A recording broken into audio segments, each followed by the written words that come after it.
Salam dan bahagia Bapak Ibu guru hebat dimanapun berada.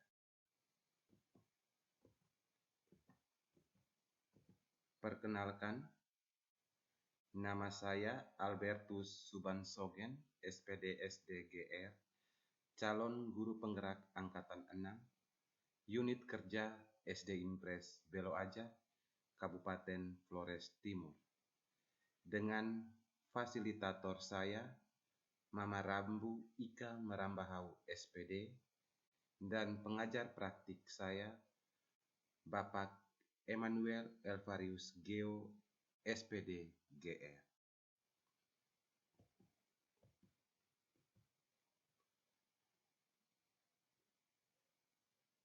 Saya akan mempresentasikan tugas demonstrasi kontekstual modul 3.1 wawancara kepala sekolah terkait pengambilan keputusan sebagai pemimpin pembelajaran.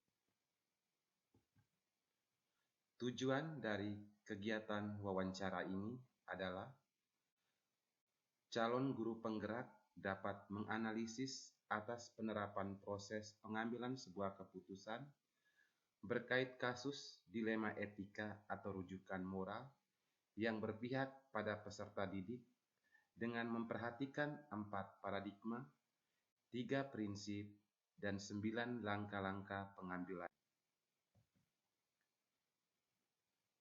Berikut ini praktik wawancara yang CGP lakukan dengan 2 kepala sekolah, yakni Kepala SDN Riangkoli, Bapak Wilhelmus Ikeleton SPD SD, NIP 1965 0103 1991 101 001 dengan Ibu Kepala SDI Ratu Lodong, Ibu Yulia Rita Tete SPD GR, NIP 1980 1218 2010 0120.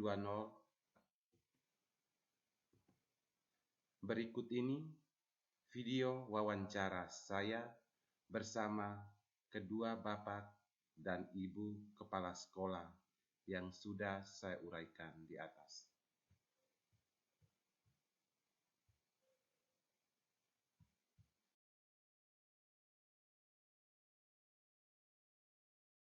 Selamat siang Ibu. Bisa minta waktunya sebentar untuk saya wawancarai. Ini berkaitan dengan tugas demonstrasi kontekstual dalam proses pendidikan guru penggerak yang saya ikuti selama ini. Ini berkaitan dengan wawancara seputaran pengambilan keputusan yang berkaitan dengan dilema etika atau rujukan moral. Dari untuk dilema etika ini sendiri yaitu keputusan yang diambil karena ada nilai kebijakan ada dalam itu yang bernilai benar-benar. Kalau untuk rujukan moral sendiri itu yang bernilai benar dan salah. Jadi terima kasih banyak Ibu karena sudah meluangkan waktu untuk saya. Dan mungkin kita mulai saja dengan pertanyaan pertama saya. Ya, selama ini sudah berapa lama Ibu menjabat sebagai kepala sekolah di SD Impres Ratu Lodong? Saya dari bulan September tahun lalu 2022. Jadi kalau mau dihitung mungkin kira-kira 5 bulan begitu ya. Oh iya, tidak apa-apa. Ibu masih menjabat sebagai kepala sekolah masih 5 bulan atau seumur jarum gitu. Tapi tidak apa karena saya melihat ibu ini punya potensi dan kualitas sebagai seorang pimpinan. Oke. Dalam menangani kasus-kasus yang berkaitan dengan dilema etika atau rujukan moral ini, adakah ibu mengidentifikasinya terlebih dahulu? Oh, ini kasus ini dilema etika, ini rujukan moral. Apakah selama ini pengalaman ibu sudah mengidentifikasikannya? Kalau sudah, bisa ibu ceritakan. Oke, jadi begini. Selama saya menjabat sebagai kepala sekolah, pastinya ada hal-hal yang berkaitan atau masalah-masalah yang berkaitan dengan dilema etika. Nah, untuk hal-hal tersebut yang pertama yang saya lakukan itu saya pelajari dulu apa saja masalah-masalah yang berkaitan dengan kasus dilema etika. Serta setelah kita mempelajari, kemudian baru kita bisa mengambil keputusan dari masalah-masalah tersebut. Seperti itu, Pak. Oke, luar biasa ya Ibu. Artinya bahwa Ibu sudah mengidentifikasi setiap kasus atau masalah yang berkaitan dengan dilema etika ini, yang mana yang pertama Ibu pelajari terlebih dulu kasusnya apa. Setelah itu baru Ibu mengambil keputusan. Oke, luar biasa Ibu. Mungkin yang kedua, selama ini bagaimana Ibu menjalankan pengambilan keputusan di sekolah Ibu, terutama untuk kasus-kasus di mana ada dua kepentingan yang sama-sama benar atau sama-sama mengandung nilai kebajikan atau disebut dilema etika ini. Seperti apa Ibu sudah menangani kasus dilema etika ini? Oke, terima kasih Pak atas pertanyaannya. Sebagai pemimpin dalam mengambil keputusan, hendaknya sebijak mungkin dengan memperhatikan segala aspek dan nilai-nilai yang dijunjung tinggi di sekolah ini, sehingga keputusan-keputusan yang diambil itu bisa dijadikan teladan bagi seluruh warga sekolah. Yang berikut adalah keberanian dan kepercayaan diri dalam mengambil keputusan yang berkaitan dengan masalah-masalah tersebut. Oke, luar biasa, sangat detail sekali ya Ibu. Bijaksana, terus harus mempelajari aspek nilai-nilai dari kasus tersebut. Terus setelah itu Ibu membuat keputusan yang mana keputusan diambil harus didasarkan pada percaya diri dengan satu lagi bertanggung jawab. Oke, luar biasa Ibu. Hal-hal apa saja yang selama ini Ibu anggap efektif dalam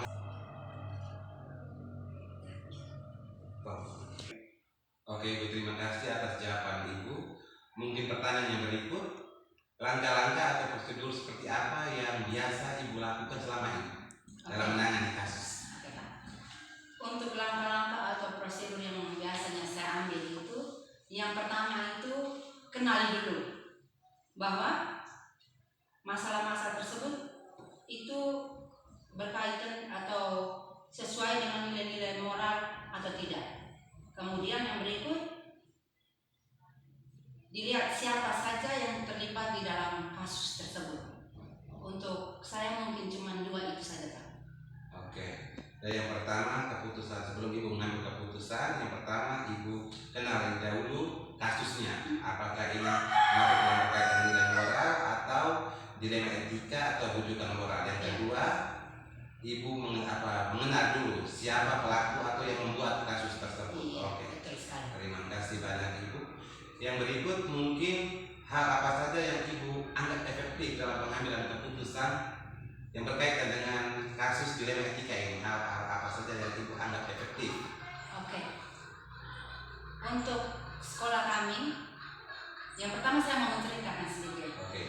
Mungkin ada satu masalah atau dilema etika yang saya alami selama saya menjadi pemimpin. Contohnya seperti ini, ada seorang guru senior saya, itu dia sakit. Sakit itu ada komplikasi lah, ada jantung, ada darah tinggi dan yang lain-lain. Nah, guru tersebut itu kadang dia karena mengalami kondisi sakit, tidak efektif dalam bekerja. Maka dari itu terus terang, karena dia tidak efektif dalam bekerja, itu juga mempengaruhi teman-teman lain atau guru-guru lain yang bekerja di sini. Maka dari itu untuk mengambil suatu keputusan itu kadang-kadang saya sebagai pemimpin juga jadi bingung gitu. Dilema. Karena kalau saya tidak kasih izin juga salah, tapi kalau diberi izin secara terus-menerus juga saya dilema dengan teman-teman guru yang lain. Maka dari itu hal-hal yang biasanya saya ambil dalam mengatasi masalah tersebut, yang pertama itu saya berani dalam mengambil keputusan. Artinya bahwa keputusan yang saya ambil itu harus bisa saya pertanggungjawabkan. Karena kalau tidak bisa saya pertanggungjawabkan, maka itu nanti jadi satu bumerang untuk sekolah ini. Jadi yang pertama itu berani dulu dalam mengambil keputusan. Yang kedua, saya bertanggung jawab atas keputusan yang telah saya buat. Itu saja. Oke, luar biasa. Walaupun masih berumur 5 bulan sebagai pimpinan, tapi sangat brilian apa langkah-langkah yang ibu sudah lakukan dalam menangani sebuah kasus yang berkaitan dengan dilema etika ini. Oke, dari dilema etika itu seperti yang ibu sampaikan tadi, bahwa kita pikiran berat antara dua nilai kebenaran di sini, yang mana satu bapak guru tadi tidak masuk berdasarkan aturan itu salah juga, kan? Secara kasihani, secara hati juga ibu berpikir juga, kalau kita buat seperti ini nanti bagaimana dengan tanggapan dari bapak ini, sedangkan kita tidak buat, bagaimana dengan teman-teman guru lain? Ya, itu yang namanya dilema etika, bingung bagaimana kita memberikan keputusan. Oke, luar biasa itu. Yang berikut mungkin hal apa saja yang selama ini merupakan tantangan dalam pengambilan keputusan pada kasus dilema etika ini, tantangan yang ibu alami dalam mengambil keputusan itu apa saja mungkin bisa ibu sampaikan? Oke, terima kasih Pak. Jadi dalam mengambil suatu keputusan itu pasti selalu ada tantangan. Nah, seperti yang saya alami di sekolah ini, bahwa hal seperti yang contoh saya sebutkan tadi. Nah, untuk mengambil keputusan tersebut,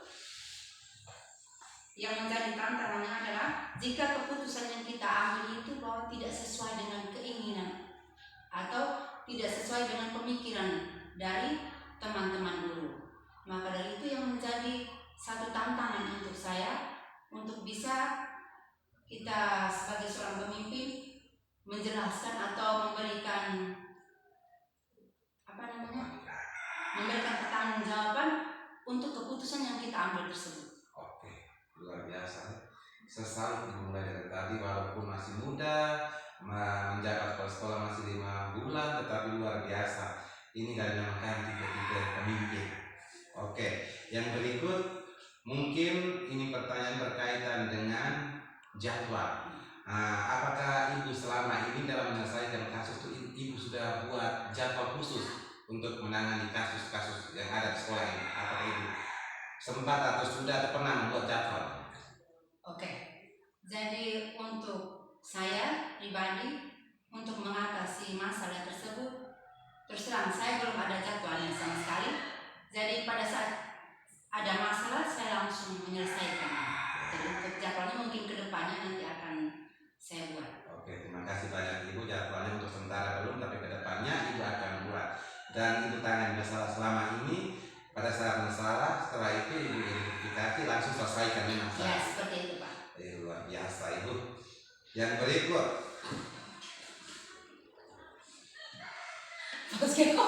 Ya. Oke, mungkin pertanyaan yang berikut untuk ibu. Adakah seseorang atau faktor-faktor yang apa saja yang selama ini mempermudah atau membantu ibu dalam mengambil keputusan dalam kasus dilema etika?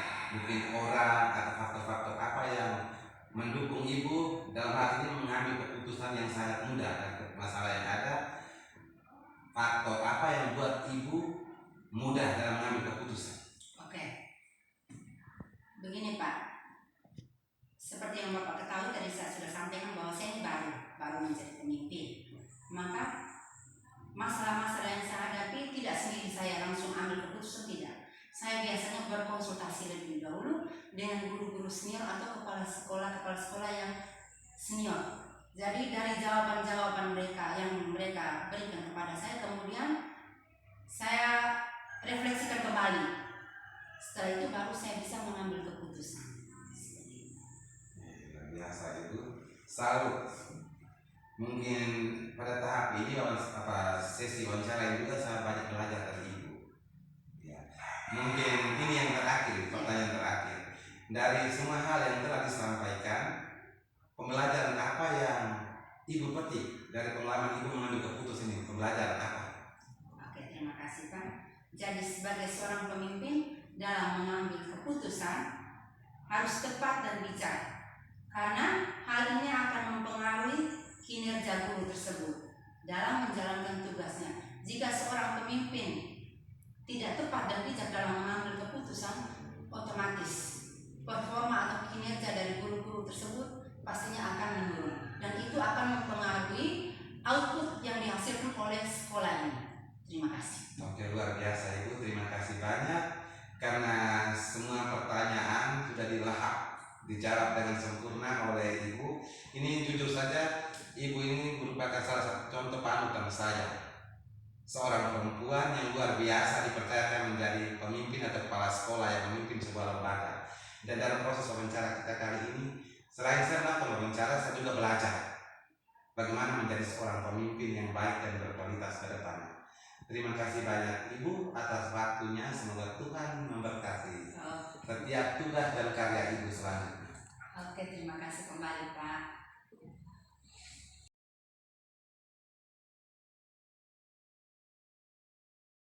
Lagi Bapak, minta waktunya sebentar untuk saya wawancara berkaitan dengan demonstrasi kontekstual modul 3.1 pendidikan guru penggerak. Bisa Bapak? Siap Pak. Oke, terima kasih Pak. Ini berkaitan dengan pengambilan keputusan yang mana pengalaman Bapak sebagai kepala sekolah selama ini pasti sudah banyak sekali mengambil keputusan. Yang mana dalam keputusan tersebut ada yang bernilai benar-benar, ada yang bernilai salah-salah. Ada bernilai salah benar. Yang mana kalau bernilai benar-benar itu yang disebut dengan dilema etika, sedangkan bernilai benar salah itu yang disebut dengan rujukan moral. Jadi saya ada beberapa pertanyaan yang bisa Bapak bantu menjawabnya sebagai motivasi dan masukan untuk saya juga. Mungkin yang pertama berkaitan dengan dalam pengambilan keputusan ini, seperti apa Bapak mengidentifikasi kasus-kasus yang merupakan dilema etika atau rujukan moral itu sendiri? Baik, Pak Guru. Sebenarnya bagi saya sebagai pimpinan di sini, setelah mendapat pertanyaan ini, saya anggap bahwa ini satu istilah hal yang baru, yang mana di dalam berbagai kasus yang dihadapi di sekolah, di tempat kerja itu ternyata ada kasus-kasus yang disebut sebagai dilema etika, ada kasus-kasus yang disebut sebagai rujukan moral. Dan memang sampai pada titik ini saya sebagai pimpinan di sini soal melakukan identifikasi itu saya belum melakukan. Saya belum melakukan identifikasi. Tapi kalau kasus yang berkaitan ini ada kasus, saya baru sadar hari ini ketika Pak sebagai guru penggerak ada program wawancara, dan saya sebelumnya saya merasa berannya betul ada hal-hal, ada kasus-kasus yang selama ini saya tangani perannya termasuk dalam kelompok etika. Dilema etika dengan ada kelompok rujukan moral. Jadi untuk identifikasinya saya sendiri belum melakukan itu. Oke, terima kasih. Berkaitan dengan mengidentifikasi kasus-kasus yang Bapak hadapi selama ini dan mengambil keputusan yang berkaitan dengan dilema etika dan rujukan moral untuk tapi ini belum ya Bapak. Kan ini merupakan hal baru bagi saya ya. Oke, berkaitan itu dalam pengambilan keputusan di sekolah Bapak yang Bapak pimpin selama ini, merupakan kasus-kasus yang mana di dalam kasus tersebut ada dua kepentingan yang sama-sama benar atau sama-sama mengandung nilai kebajikan. Misalnya seperti ini, misalnya anak yang rajin, anak yang malas sekolah, tetapi otaknya pintar, hingga pada saat rapat kenaikan kelas itu di situ kan ada dilema antara dua nilai kebajikan yang benar-benar, satu belas kasihan dan satunya berkaitan dengan aturan yang mana di bawah KKM. Itu nilainya dua nilai yang benar. Seperti apa Bapak mengambil keputusan berkaitan dengan kasus yang mana ada dua nilai kebajikan yang ada di dalam? Baik Pak, dengan melihat berbagai macam kasus yang saya hadapi selama saya jadi pimpinan di SDN Jalan Poli ini, itu yang paling pertama kaitan dengan mengambil sebuah keputusan itu saya pertama-tama harus pertimbangan yang betul-betul matang. Selain itu dengan pertimbangan matang harus juga ada mutu dari dalam diri saya sebagai pimpinan. Keputusan itu harus juga didasari oleh rasa kemanusiaan, di mana tidak boleh menguntungkan sepihak lalu sementara pihak lain merasa dirugikan, sehingga dengan kematangan itu tidak bisa mengambil keputusan didasari oleh rasa kemanusiaan. Saya ambil satu contoh kasus yang terjadi baru-baru ini di sini itu terkait dengan izinan izinan seorang siswa di sini yang muaranya saya anggap sebagai sebuah izinan tapi bermoduskan penipuan. Ya, bermoduskan penipuan. Nah, ketika saya mengetahui kondisi ini, dan kebetulan waktu izinan itu berlangsung, saya sudah tinggalkan sekolah lulusan dinas pendidikan tua, sehingga kebetulan terjadi pada guru kelas 3, siswa kelas 3, dan izinan itu disampaikan langsung kepada Pak Wali kelas 3. Sesudah saya datang hari Seninnya, saya tahu bahwa anak itu belum kembali ke sekolah sejak hari Jumat. Izin hari Jumat, Sabtu, Minggu, Senin anak belum tiba. Sehingga saya lalu mengetahui kasus itu, dan saya coba untuk menanganinya. Dalam menangani kasus itu yang tadi saya katakan bahwa saya harus mempunyai pertimbangan yang matang dan juga harus memiliki rasa kemanusiaan, sehingga satu pihak jangan dirugikan, pihak lain jangan dirugikan. Itu mungkin penjelasan saya terkait dengan pertanyaan dari Pak Guru Penggerak ini. Oke, terima kasih Pak. Artinya bahwa Bapak dalam mengambil sebuah keputusan itu Bapak yang pertama Bapak lakukan adalah melalui pemikiran yang matang, yang mana di dalam itu ada dua nilai, yang mana rasa kasihan dengan aturan. Seperti itu Bapak. Oke, terima kasih Pak. Yang berikut mungkin Bapak bisa menjelaskan sedikit langkah-langkah seperti apa yang biasa Bapak lakukan dalam mengambil keputusan ini. Langkah-langkahnya seperti apa? Baik Pak, jadi yang saya tangani kasus yang tadi sampaikan itu Pak, itu saya lakukan yang paling pertama itu saya mengadakan kontak person dan sempat bertemu empat mata dengan orang yang melakukan izinan, dan kebetulan yang beri izin ini, yang datang izin itu adalah si neneknya. Sementara anak ini punya mama tinggal di Langkoli, punya bapak tinggal di Petobi. Jadi ini sepertinya Pak, saya anggap sebagai sebuah skenario dari sang bapak untuk bagaimana supaya anaknya bisa pulang ke Tobi tinggal bersama dengan dia tanpa sepengetahuan sang mama di Langkoli. Sehingga langkah yang pertama saya kontak person dan melakukan pertemuan empat mata dengan neneknya yang datang menuju pada Pak Wali kelas. Lalu sesudah itu saya lakukan pola pendekatan yang persuasif, yakni saya memanggil sang mamanya datang ke kantor dan didampingi oleh pamannya. Saya lakukan itu secara persuasif pendekatan, dan saya bangun pendekatan sampai pada tingkat pemerintah desa, karena sang mama ini melalui kepala dusunnya di kecamatan sudah melaporkan itu kejadiannya ke kepala desa di kantor desa, sehingga saya lakukan pendekatan ke bapak desa supaya dengan bapak desa kami coba mengambil jalan solusi supaya masalah ini bisa diselesaikan. Sehingga sesudah itu langkah yang ketiga saya lakukan pembicaraan atau pertemuan dengan kedua belah pihak yang tadi di sekolah ini, baik itu dari pihak ayah dari anak ini dan juga pihak dari keterwakilan ibu dari anak ini, dan saya dan juga dengan stakeholder pendidikan dalam hal ini bapak desa, ketua diwakili oleh stafnya, dan para guru kami semua di ruangan ini.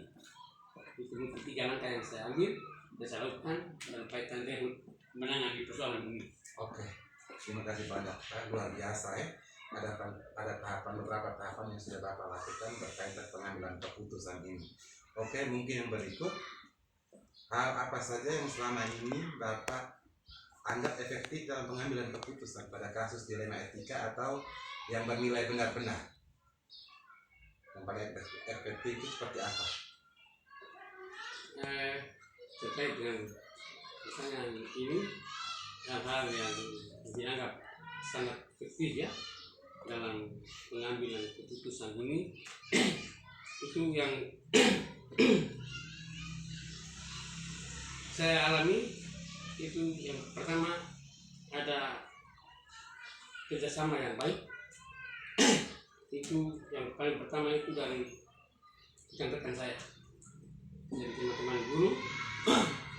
Kami melihat dan menjalani kasus itu, saya ajak mereka untuk membangun pembicaraan. Satu hal yang paling efektif itu saya alami, saya rasakan itu adalah kerjasama dukungan dari teman-teman guru. Lalu yang kedua juga bahwa ada satu motivasi atau dorongan yang kuat dari pihak terkait, dalam hal ini pemerintah desa, Bapak Desa selalu melakukan pembicaraan dengan saya. Dan hal efektif yang berikutnya adalah kebetulan saya punya hubungan dengan aparat penegak, aparat keamanan, dalam hal ini dan milik kota. Dan tugas sekarang ini itu kebetulan saya punya adik ipar. Ini saya mengambil jalan ini untuk bisa meminta bantuan Pak Orang milik kota untuk bisa mengadakan pendekatan dengan pihak sang ayah di Kobi, sehingga akhirnya saya yakin bahwa efektif juga jalan itu. Akhirnya bisa mempertemukan kami di sini. Ya, jadi itu saya rasa ada dua hal yang bagi saya sangat efektif bisa mengambil langkah untuk memutuskan kasus ini. Oke, jadi anak tuh sekarang sudah sekolah ya Pak? Anak sekarang sekolahnya di Kobi. Oh, sudah pindah? Ya. Oke, luar biasa Pak. Yang berikut mungkin apakah Bapak memiliki sebuah jadwal tertentu dalam sebuah penyelesaian kasus dilema etika?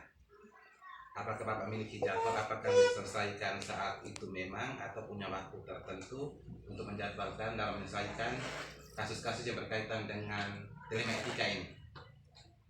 Baik Pak, soal jadwal memang selama ini saya tidak pernah membuat jadwal dalam kaitan dengan menangani kasus-kasus dilema etika. Saya tidak membuat jadwal itu, tetapi setiap kasus yang muncul itu dilaksanakan ketika ya ada permintaan, ada laporan, atau paling tidak ada desakan dari keluarga. Maka saya harus mengambil dan mengamankan untuk kami boleh menyelesaikan masalah atau kasus itu.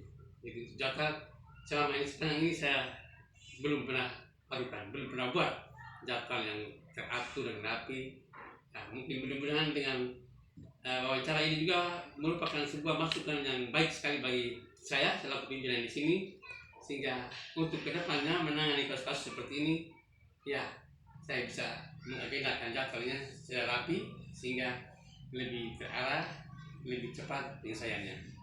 Begitu Pak. Oke, luar biasa Pak. Artinya untuk sementara Bapak belum membuatkan jadwal untuk menyelesaikan kasus, tetapi Bapak menyelesaikan kasus tersebut jika ada masalah atau permintaan atau penyampaian dari pihak lain. Oke, luar biasa Pak. Mungkin pertanyaan yang berikut, adakah seseorang atau faktor apa yang selama ini mempermudah atau membantu Bapak dalam pengambilan keputusan? Pihak-pihak atau siapa-siapa saja yang berperan penting dalam pengambilan keputusan yang Bapak rasa yang sangat penting untuk Bapak itu siapa-siapa saja? Baik Pak, kalau pertanyaan ini saya pikir jelas ada, dan itu terkait langsung dengan apa yang tadi saya sampaikan pada nomor 2, 3 tadi. Hal yang efektif apa yang saya rasakan, saya alami itu saya rasa yang paling dominan pihak atau orang yang memberikan bantuan atau menjadi orang yang membuat saya mengambil langkah memutuskan itu yang paling pertama tentu sekali saya punya teman guru di sini. mereka pasti mendukung saya, memberikan motivasi, memberikan peringatan. Apalah kasus begini kita coba segera tangani supaya selesai. Itu yang pertama dari teman-teman guru. Dan yang kedua yang saya alami langsung itu dari saya punya Bapak Desa, Pak Kepdes. Pak Kepdes Sinamalaka ini luar biasa bagi saya. Pak Guru, ini Pak Guru sudah tahu bahwa saya di sini saya merasa kuat. Saya dari mana saya selalu ngomong di hadapan orang tua. Saya sendiri dari mana saya merasa kuat ketika saya bertemu dengan orang kades yang begitu brilian, begitu baik hati. Ya, tidak tahu faktor apa, mungkin istrinya juga ada di sini, tetapi saya anggap Pak Kades Sinamalaka ini luar biasa, selalu memberikan support kepada saya, sehingga itu menjadi hal positif, dukungan bagi saya untuk bisa menyelesaikan menangani semua persoalan di sekolah ini.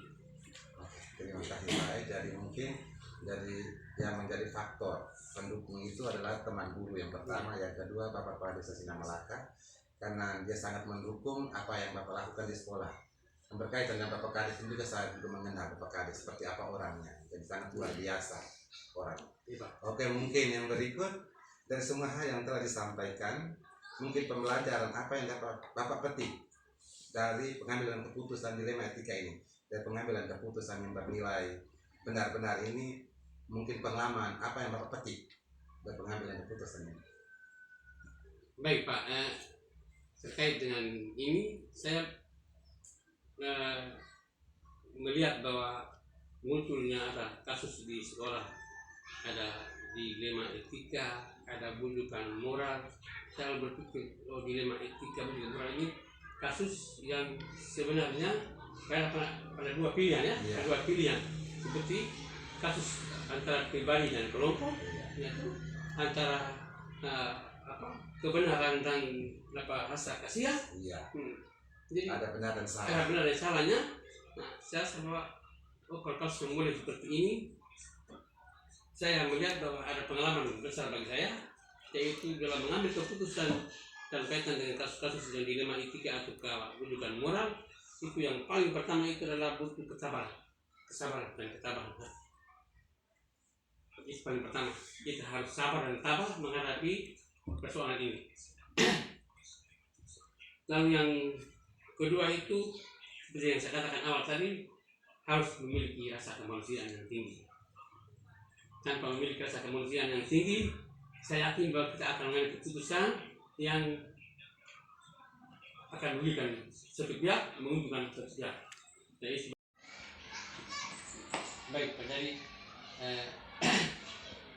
pengalaman nilai apa yang saya petik dari penanganan mengambil keputusan dalam menangani kasus dilema etika ini, itu yang saya katakan bahwa harus pertama itu memiliki kesabaran, ketabahan yang cukup tinggi, ya, kita matang untuk mempelajari kasus itu dengan baik. Yang kedua tadi sampaikan bahwa harus memiliki rasa kemanusiaan. Apapun persoalan, mengambil keputusan itu akan berakibat kepada satu yang menguntungkan, satu yang merugikan. Nah, dan dilema etika ini kan ada dua pilihan yang sama-sama benar. Iya, benar. Jadi kita tidak bisa bilang tidak memiliki rasa kemanusiaan, otomatis kita akan terjebak dalam kita punya keputusan yang diambil itu. Itu saya punya ini nilai atau pengalaman yang saya petik seperti itu, pelajaran saya sebagai pimpinan. Lalu yang ketiga itu adalah kita punya pertimbangan keputusan yang harus punya pertimbangan yang matang. Pertimbangan itu termasuk di dalamnya adalah tidak boleh memihak pada salah satu oknum. Kalau kita tidak punya pertimbangan yang matang, maka kita tidak bisa mengambil keputusan yang membahagiakan dua belah pihak. Misalnya itu dalam kasus tadi, saya adakan pertemuan bersama di sini, itu saya sampaikan kepada dua belah pihak. Anak saya diizinkan sekolah ke Tobi, kenapa tidak? Karena semua siswa di Indonesia ini berhak terhadap pendidikan. Kalau saya larang, saya salah. Saya tidak terhukum. Tetapi bagaimana caranya? anak sekolah di kopi, mama di sini tidak boleh berlebihan. Apalagi kamu dua ini adalah berkat gereja, no, sampai ke bapaknya. Jadi saya bilang, saya ambil keputusan ini nih untuk non juga tidak rugi, oh juga tidak rugi. Saya serahkan ini kepada kasus ini kamu sama dengan ada aparat desa di sini. Kamu atur baik-baik supaya mempertemukan keluarga di keluarga di Poli. Kamu baik-baik supaya anak ini sekolah juga nyaman, mamanya juga. Mamanya sudah pergi merantau, mamanya merantau. Berikan saya terus, Papa tolong. Saya bilang, saya tetap memperhatikan kasus ini. Saya usahakan sampai selesai supaya sudah belajar tidak merasa bahwa satunya saya anak mas saya tidak artikan saya tidak begitu.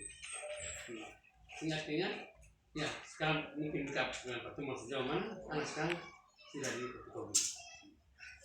Terima kasih Pak. Mungkin itu Pak yang saya jawab mungkin saya ini. Oke, sangat luar biasa Pak, dan hari ini saya sangat terbantu dan jawaban-jawaban Bapak sebagai kepala sekolah yang mana Bapak dianggap senior saya, yang mana sebagai tempat saya belajar juga. Oke, dari mungkin kesimpulan dari wawancara kita hari ini bahwa dalam mengambil keputusan itu yang pertama kita harus sabar bersabar, yang kedua harus memiliki rasa kemanusiaan, yang berikut dalam mengambil sebuah keputusan harus dilakukan rapat bersama, yang berikut keputusan yang harus dipertimbangkan dengan matang sehingga tidak merugikan.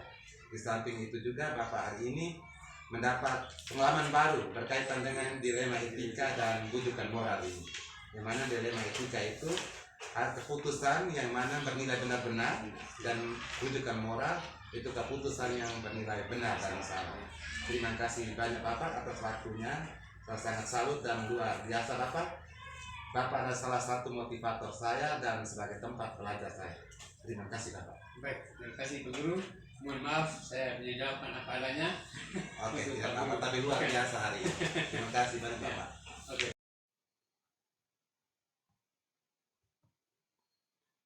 Berikut ini lampiran pertanyaan dan hasil checklist refleksi wawancara. Panduan pertanyaan wawancara, checklist refleksi wawancara. Salam guru penggerak, mari bergerak, tergerak, dan menggerakkan agar terciptanya peserta didik yang memiliki profil pelajar Pancasila. Terima kasih.